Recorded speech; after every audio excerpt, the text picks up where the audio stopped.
कभी कभी महादेव अपने भक्तों को ऐसे दर्शन देते हैं कि विज्ञान के पास भी इसका जवाब नहीं होता। जो लोग भगवान को नहीं मानते उन्हें ये सब बातें कल्पना मात्र लगती है, पर जिन भक्तों को भगवान पर भरोसा होता है उन्हें भगवान किसी न किसी रूप में दर्शन अवश्य देते हैं। कुछ ऐसा ही हुआ इस घटना में, जब कांवड़ ले जा रहे एक साधु को कुछ पुलिस वालों ने रोका और उसे संदिग्ध समझकर जेल ले जाने लगे। तभी कुछ ऐसा हुआ जिसकी कल्पना किसी ने नहीं की थी। पूरी घटना आपको बताएंगे। इससे पहले आपसे हाथ जोड़कर निवेदन है कि वीडियो को पूरा जरूर देखिएगा। अगर आप भी महादेव के भक्त हैं तो एक बार कमेंट बॉक्स में हर हर महादेव जरूर लिखिए। ये जानकारी को आगे बढ़ते हैं। सूरज धीरे धीरे पूरब से निकल रहा था, लेकिन हरिद्वार की गलियां और घाट पहले से ही बोल बम के नारों से गूंज रही थी। भगवा वस्त्रों में सजे हजारों श्रद्धालु शिव भक्ति में लीन होकर गंगाजल लेने के लिए कांवड़ यात्रा पर निकले थे। भीड़ में कहीं उल्लास था, कहीं आस्था था, कहीं उमंग। लेकिन इसी भीड़ में एक शख्स ऐसा था जो बाकी सबसे अलग था। उसके शरीर पर भस्म लगी थी, गले में सर्प के जैसा प्रतीत होने वाला एक हार, हाथ में त्रिशूल और डमरू और माथे पर त्रिपुंड। उसकी आंखें बंद थी, चेहरा शांत, जैसे सदियों का ध्यान अब भी चल रहा हो। वह साधु किसी और ही दुनिया का लग रहा था, लेकिन जो सबसे अलग था वह था उसके कंधे से लटकता हुआ एक पुराना भारी लकड़ी का बॉक्स। ये साधु किसी से बात नहीं कर रहा था, न ही किसी से प्रसाद ले रहा था। वह बस धीरे धीरे बढ़ रहा था, जैसे किसी अदृश्य आदेश का पालन कर रहा हो। अचानक हरिद्वार पुलिस कंट्रोल रूम में वायरलेस पर एक सिग्नल आया। खुफिया इनपुट है, कांवड़ यात्रा में शामिल एक संदिग्ध साधु के पास विस्फोटक या खतरनाक वस्तु हो सकती है। बॉक्स को लेकर विशेष सतर्कता बरती जाए। एसओ राजेंद्र सिंह ने तुरंत अलर्ट जारी किया। सभी नाके चौकन्ने हो गए। कैमरों से निगरानी शुरू हुई। कुछ ही देर में घाट नंबर 17 से एक कांस्टेबल ने रेडियो पर सूचना दी। सर, एक साधु दिखाई दिया है। बॉक्स उसके कांवड़ में लटका हुआ है। भीड़ से अलग और अजीब व्यवहार कर रहा है। कमांड तुरंत मिला, उसे घेर लो। पुलिस टीम दौड़ पड़ी। उन्होंने साधु को चारों तरफ से घेर लिया। भीड़ को किनारे किया गया। लाउडस्पीकर से सूचना दी गई, कृपया शांति बनाए रखें, ये सुरक्षा जांच है। साधु ने आंखें खोलकर सबको देखा। उसकी आंखों में आग नहीं थी, बस एक गहराई थी जिसमें देखने वाले को डर सा लगने लगा। पुलिस जैसे ही उसे पकड़ने के लिए आगे बढ़ी, उसी क्षण सबके सामने कुछ ऐसा हुआ जिसने सबका होश उड़ा दिया। साधु गायब हो गया। हाँ, आंखों के सामने से वो साधु एक क्षण में वायुमंडल में विलीन हो गया। बिना किसी धुएं या रोशनी के पुलिस वाले भौचक्के रह गए। जगह जगह तलाश शुरू हो गई, पर साधु कहीं नहीं मिला। बस एक चीज पीछे छूट गई थी, उसका कांवड़। वही कांवड़ जिसमें वह संदिग्ध बॉक्स लटका हुआ था। उठाओ इसे, एक अफसर ने कहा। एक जवान आगे बढ़ा और जैसे ही उसने कांवड़ को उठाने की कोशिश की, उसका चेहरा लाल पड़ गया। सर, यह उठ नहीं रहा। क्या बकवास है। अब 2 जवान आए, फिर 4, फिर 8, फिर 15 पुलिस वाले एक साथ मिलकर भी उस कांवड़ को नहीं उठा पाए। इसमें क्या है? सीसा, एक कांस्टेबल ने कहा। तभी एक अफसर की नजर सामने गई। करीब 50 मीटर की दूरी पर वही साधु एक पीपल के नीचे बैठे थे। आंखें बंद और धीमे स्वर में मंत्र बोल रहे थे। ओम नमः शिवाय। शिव, शिव। राघवेंद्र सिंह चीखे, वो रहा, पकड़ो उसे। पुलिस वाले साधु के पास पहुंचे और एक ने चिल्लाकर कहा, तेरा खेल खत्म, चल जेल में। साधु ने आंखें खोली और बहुत शांत स्वर में बोला, मुझे कैसे उठा पाओगे? मैंने इस जग का भार उठा रखा है। तुम लोग मुझे पहचान नहीं सके, लेकिन जो भी करना है सोच समझ करना, वरना तुम सब पछताओगे। अरे चुप बे ढोंगी बाबा, अब बहुत हो गया तेरा ड्रामा। एक जवान आगे बढ़ा, बॉक्स कहाँ है और उसमें क्या है? साधु बोले, उस बॉक्स में कुछ नहीं है जो तुम्हारी आंखें समझ सके, लेकिन छुओगे तो वह दिखेगा जो तुम सह नहीं पाओगे। इतना कहकर उन्होंने फिर से आंखें मूंद ली और मंत्र जाप में लीन हो गए। अब पुलिस वालों की सहनशीलता जवाब देने लगी थी। ऊपर से अफसर फोन पर दबाव डाल रहे थे। साधु को पकड़कर तुरंत थाने लाओ। बॉक्स को भी सील करो। इसी बीच वह जवान जिसने सबसे पहले साधु को ललकारा था, उसका मोबाइल बजा। कॉल उसकी पत्नी का था। वह रो रही थी। सुनिए अम्मा नहीं रही, जल्दी घर आइए, उसने धीमे से कहा। बाबा ने तो अभी कहा था मेरी माँ बुला रही है। वह साधु की ओर देखता रह गया, आंखों में डर, संशय और शायद आस्था भी। लेकिन तभी रेडियो से आदेश आया, परिवार से पहले देश है। साधु को पकड़े बिना तुम कहीं नहीं जाओगे। उसने साधु के पास जाकर पूछा, बाबा, मैं क्या करूं? मेरा फर्ज क्या है? माँ की चिता या देश की सेवा? साधु ने आंखें खोली, कुछ देर शांत रहे, फिर बोले, बच्चा तेरे सवाल का उत्तर तू खुद है, लेकिन मैं तेरी उलझन नहीं बनूंगा। चलो मैं तेरे साथ चलता हूँ थाने। आसमान में बिजली कड़की, पहली बूंद गिरी, फिर बारिश होने लगी। पुलिस की गाड़ी में वह साधु बैठ गए, शांत स्थिर गाड़ी जैसे ही थाने के गेट पर पहुंची बारिश रुक गई, लेकिन ये सिर्फ शुरुआत थी। उस रात जब बॉक्स खुला तब जो हुआ उसे देख पुलिस वालों की रूह कांप गई। पुलिस स्टेशन की दीवारों पर पानी की बूंदें गिर रही थी। बाहर तेज बारिश हो रही थी, लेकिन अंदर का माहौल उससे भी ज्यादा भारी था। साधु जिसे कुछ ही घंटे पहले एक रहस्यमय ढंग से पुलिस ने हिरासत में लिया था, अब थाने के एक हवालात में शांत बैठा था। उसकी आंखें फिर से बंद थी और होठों पर धीमा सा मंत्र ओम नमः शिवाय चल रहा था। एसओ राजेंद्र सिंह बार बार अपने सीनियर से फोन पर निर्देश ले रहे थे। सर वो बहुत अजीब है। जी नहीं, अभी तक कुछ नहीं बताया। जी, हम बॉक्स खोलते हैं अभी। फोन करते ही उन्होंने आदेश दिया, बॉक्स खोलो, देखते हैं क्या है इसमें। बॉक्स को एक स्टील टेबल पर रखा गया। 2 कांस्टेबल, 3 अफसर सब इकट्ठा हो गए। बॉक्स को जैसे ही खोला गया, अंदर रुद्राक्ष की एक बहुत ही पुरानी भारी माला थी। हर दाना सैकड़ों साल पुराना प्रतीत होता था। एक जवान ने माला को उठाया और उसी क्षण उसकी चीख गूंज गई। आहा, वो जमीन पर गिर गया। उसका शरीर कांपने लगा और वह जमीन से चिपक गया, जैसे किसी ने उसके ऊपर पत्थर रख दिए हो। 4 लोग उसे उठाने दौड़े, लेकिन वह जवान उठ नहीं पा रहा था। उसकी आंखें उलट गई थी और उसके मुंह से बस एक ही शब्द निकल रहा था, शिव शिव। पीपी साधु ने दूर से कहा था, मत छूना, ये सिर्फ प्रतीक नहीं, ये सत्य है। एक अफसर चिल्लाया, तुमने उस पर क्या किया है? तुम कोई तांत्रिक हो? साधु बोला, ना मैं तांत्रिक, ना साधक, ना साधारण। जो तुम समझते हो वह मैं नहीं हूँ। मैं क्या हूँ, ये जानने की तुम्हारी पात्रता अभी नहीं। इतने में सीसीटीवी रूम से एक सिपाही दौड़ता हुआ आया। उसने हाफते हुए कहा, सर सर, कैमरों में रिकॉर्डिंग देखिए। जब वो बॉक्स खोला गया, तो माला अपने आप हिल रही थी, जैसे कोई ऊर्जा निकल रही हो। राजेंद्र सिंह अब परेशान थे। उधर अफसरों का दबाव बढ़ता जा रहा था। सभी के फोन बज रहे थे। थाने में कोई तंत्र मंत्र का खेल ना हो, मीडिया को खबर ना लगे। साधु को कंट्रोल में रखो। इतने में वही कांस्टेबल फिर से भागता हुआ आया जिसने सबसे पहले साधु पर चिल्लाया था। उसकी आंखें लाल थी, हाथ कांप रहे थे। सर, बाबा ने जो कहा था माँ के बारे में सब सच निकला। माँ की अंतिम यात्रा निकल चुकी है और मैं यहाँ हूँ। राजेंद्र सिंह ने उसकी पीठ पर हाथ रखा। हम सब तुम्हारे साथ हैं।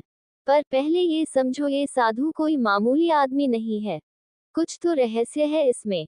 तभी साधु ने हवालात से आवाज दी, मैं चलूंगा जहां तुम कहो, लेकिन ध्यान रखना तुम्हारी हर हरकत का असर होगा।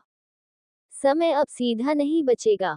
जो इस रहस्य को तोड़ना चाहता है वो खुद टूटेगा। एसएचओ बोले, अरे यार, यह क्या बकवास है। डराओ मत बाबा, हम पुलिस वाले हैं, कानून से डरते हैं, चमत्कारों से नहीं। तभी थाने के बाहर तेज बिजली गिरी। पूरा थाना कुछ पलों के लिए अंधेरे में डूब गया। जनरेटर चालू हुआ तो एक और अजीब दृश्य दिखा। हवालात का ताला टूटा हुआ था, लेकिन साधु अब भी उसी मुद्रा में बैठा था जो कुछ हुआ ही ना हो। राजेंद्र सिंह अब खुद डरने लगे थे, लेकिन अफसर होने के नाते चुप थे। उन्होंने कहा, बाबा, हम आपको दिल्ली हेडक्वार्टर ले जाएंगे, वहां के अधिकारी तय करेंगे आगे क्या करना है। साधु बोले, ठीक है, लेकिन रास्ता लंबा होगा और हर मोड़ पर कुछ खोएगा कुछ बचेगा। गाड़ी तैयार की गई। पुलिस की जीप में साधु को बैठाया गया। बॉक्स को सील करके दूसरी गाड़ी में रखा गया। 4 पुलिस वाले सुरक्षा में साथ चल रहे थे। जैसे ही गाड़ी थाने से निकली, पीछे से फिर बारिश शुरू हो गई। लेकिन अब बारिश के साथ हवा में कुछ और था। कोई अदृश्य डर, कोई अदृश्य शक्ति जो साधु के साथ ही यात्रा कर रही थी। ये सफर साधु का नहीं था। ये सफर था हर उस इंसान का जो सत्य और रहस्य के बीच झूलता है, और सफर अब शुरू हो चुका था। गाड़ी लगातार बढ़ती जा रही थी। बारिश अब धीमी हो गई थी, लेकिन माहौल में बेचैनी और भय का असर गहरा हो गया था। साधु, जो कि अब भी शांत मुद्रा में बैठे थे, जैसे उन्हें इस यात्रा की दिशा और परिणाम दोनों हो। पुलिसकर्मी सावधान थे, लेकिन अब उनमें संशय था। गाड़ी जैसे ही जिला सीमा पार करने को हुई, आगे सड़क पर एक बड़ा बरगद का पेड़ आ गिरा। ड्राइवर ने जोर से ब्रेक मारा। सभी पुलिस वाले चौंक गए। अबे ये कहां से गिरा? एक कांस्टेबल बोला। बरगद का पेड़ इतनी बारिश में, लेकिन हवा तो इतनी तेज नहीं थी। ड्राइवर ने हैरानी से कहा। साधु ने बिना आंख खोले कहा, पहला संकेत था ये। प्रकृति चेतावनी देती है, पर जिसे आंख नहीं होती, वो उसे इत्तेफाक समझता है। गाड़ी मोड़कर दूसरे रास्ते से निकाली गई। बॉक्स को संभालते हुए पीछे वाली गाड़ी अब भी साधु से कुछ दूरी बनाए हुए चल रही थी। अचानक वायरलेस पर मैसेज आया। थाने से खबर है, बॉक्स की जांच करने वाला सीनियर अफसर बेहोश हो गया है। उसकी हालत नाजुक है। माला को फिर से बॉक्स में बंद कर दिया गया है। एसएओ राजेंद्र सिंह ने साधु की तरफ देखा। अब पहली बार उनके माथे पर भी पसीना था। तुमने कुछ किया है उस बॉक्स में? साधु ने आंखें खोली और केवल एक वाक्य कहा, जिसे तुम बांधते हो, वह तुम्हें बांध लेता है। गाड़ी दिल्ली की ओर बढ़ रही थी, लेकिन इस यात्रा में हर व्यक्ति बदल रहा था।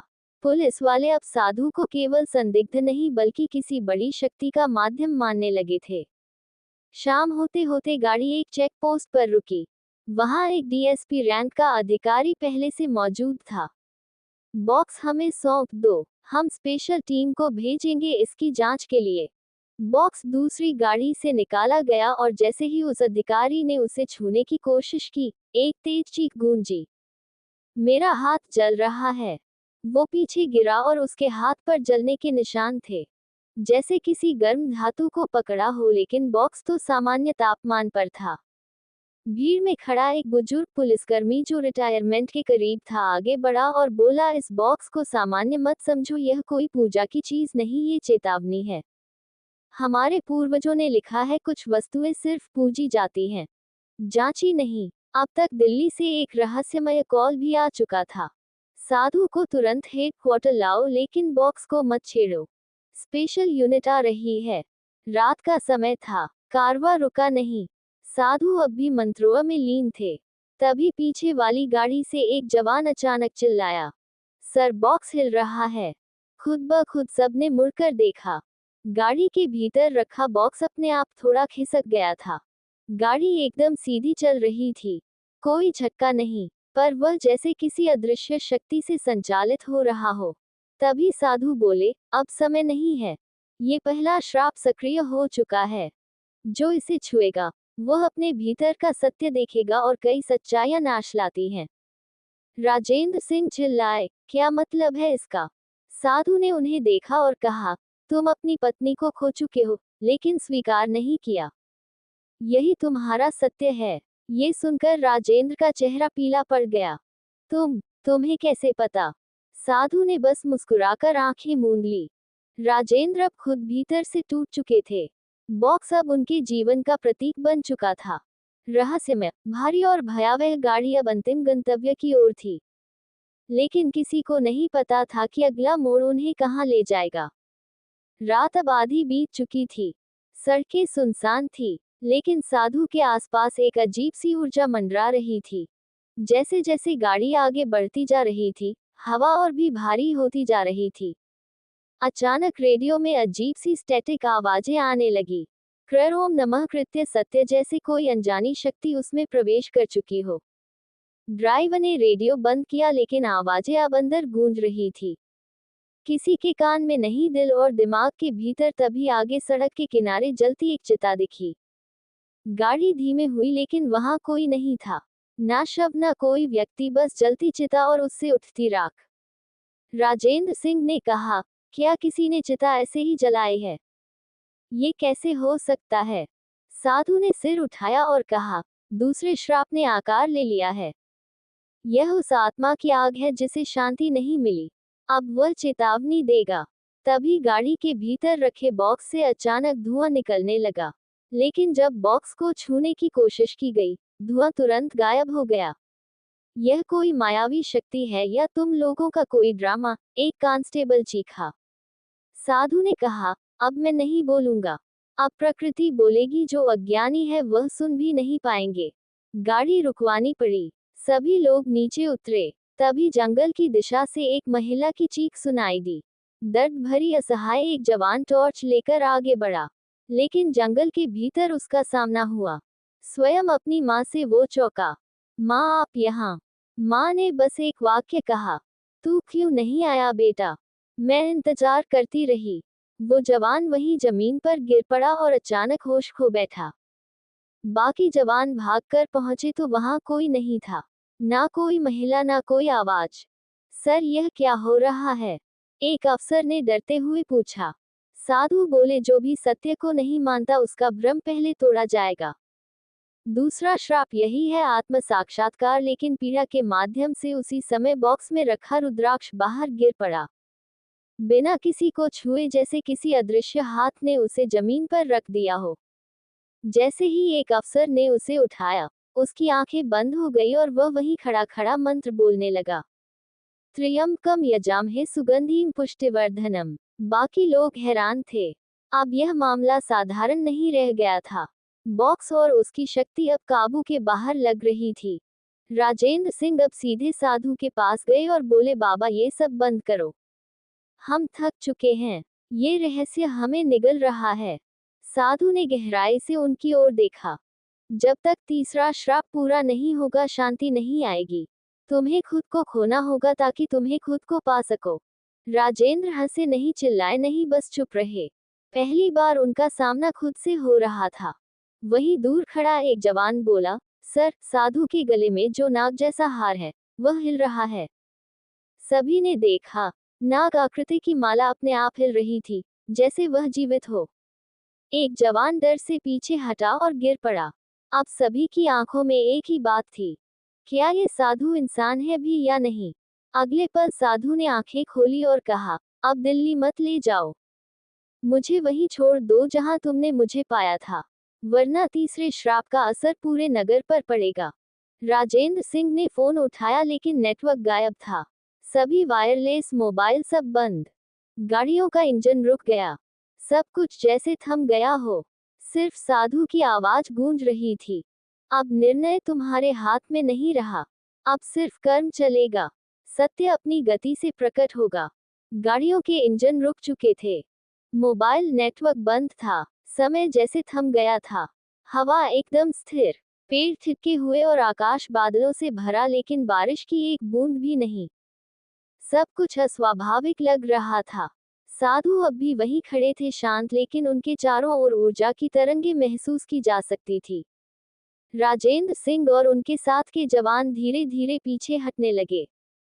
साधु की आंखें खुली थी लेकिन उनमें कोई क्रोध, भय या चिंता नहीं थी। सिर्फ ज्ञान और चेतावनी। अब तीसरा और अंतिम शाप प्रकट होगा। साधु बोले, जो इसे नहीं समझेगा वो केवल अस्तित्व में रहेगा, जीवन में नहीं। सहसा बॉक्स में रखा रुद्राक्ष तेजी से कांपने लगा और फिर हवा में ऊपर उठ गया। सभी लोग अचंभित थे। हवा में मंडराता वह रुद्राक्ष जैसे खुद निर्णय लेने आया हो। तभी आकाश में तेज बिजली कड़की और एक तेज प्रकाश चारों ओर फैल गया। हर व्यक्ति जो वहां मौजूद था, सबकी आंखें कुछ पल के लिए बंद हो गई और जब उन्होंने आंखें खोली, साधु वहां नहीं थे। बॉक्स वहीं पड़ा था, लेकिन साधु नदारद, सर, वो कहाँ गए? एक कांस्टेबल ने कांपते हुए पूछा। हम सबके सामने थे एक पल पहले तक। तभी बॉक्स से एक मंत्र गूंजा बाहर, नहीं, सबके भीतर।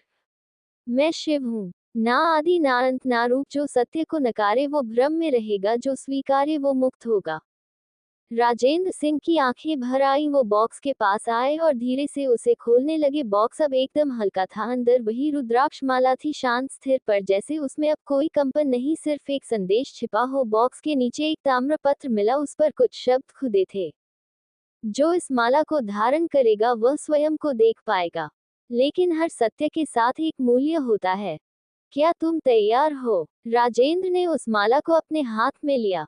सभी पुलिसकर्मी सांस रोके खड़े थे, लेकिन अब कोई भय नहीं था, सिर्फ एक आत्मिक शांति। जैसे ही माला को उसने माथे से लगाया, पूरा दृश्य बदल गया। वो फिर से घाट पर था, वही साधु जो अब भगवान शिव के रूप में प्रकट हो चुके थे। त्रिशूल, जटाएं, तीसरा नेत्र, लेकिन कोई तांडव नहीं, कोई क्रोध नहीं, सिर्फ मौन और मुस्कान। अब तेरा भ्रम टूट गया है राजेंद्र, तुझे लगा मैं बंदी हूं, पर मैं तेरा दर्द तोड़ने आया था। तू अब नहीं वही इंसान जो मुझे पकड़ने आया था। तू अब वो है जो खुद को समझ गया है। राजेंद्र की आंखें खुली। वो फिर से जंगल में था, माला उसके गले में थी, लेकिन अब मौसम साफ था। नेटवर्क वापस, इंजन स्टार्ट, सब सामान्य। साधु नहीं थे, लेकिन उनकी उपस्थिति हर तरफ महसूस हो रही थी। हफ्तों बाद उस थाने के बाहर एक छोटा मंदिर बन गया, बिना मूर्ति के, बस एक पट्टिका लगी थी, जिसे तुम ढोंगी समझो, वो शायद सत्य का आईना हो। राजेंद्र अब वर्दी में नहीं था, उसने स्वैच्छिक सेवानिवृत्ति ले ली थी। अब वह उसी मंदिर के बाहर बैठता था और एक ही मंत्र जपता, शिवोहम शिवोहम। आज के लिए इतना ही, फिर मिलेंगे ऐसी ही जानकारी के साथ। आप हमारे चैनल पर नए हैं तो चैनल को सब्सक्राइब जरूर कीजिएगा, ताकि ऐसी ही ज्ञान भरी जानकारियां आपको उम्मीद देखने को मिलती रहे। वीडियो में अंतर बने रहने के लिए धन्यवाद।